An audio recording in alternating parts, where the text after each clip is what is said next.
గరుడ సేవలో శ్రీ మలయప్ప స్వామి వారికి అనేక దివ్యాభరణాలతో అలంకారం జరుగుతుంది. గర్భాలయంలోని శ్రీవారి మూల విరాట్టికి నిత్యం అలంకరణలో ఉండే లక్ష్మీహారం అనే దివ్యాభరణం శ్రీవారికి ఎంతో ప్రీతికరమైనది. 108 చతుర్భుజ లక్ష్మీ ప్రతిమలతో తయారు చేయబడిన పవిత్రమైన హారం ఈ లక్ష్మీహారం. గరుడ సేవలో శ్రీవారికి అలంకరించే మరొక దివ్యాభరణం మకర కంఠి హారం.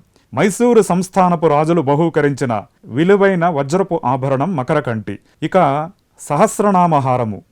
ఇందులోని ప్రతి కాసు మీద బ్రహ్మాండ పురాణాంతర్గత శ్రీ వెంకటేశ సహస్రనామావళి తర్వాత నామము సంఖ్య లిఖించబడి ఉంటుంది. సంవత్సరంలో ఒకే ఒక్కరోజు గరుడ సేవ నాడు మాత్రమే వెలుపలికి స్వామి అలంకరణార్థం తీసుకుని రాబడుతుంది. అందుకనే గరుడ వాహన సేవలో మూలమూర్తికి ఉత్సవమూర్తికి భేదం లేదు అని సంప్రదాయం.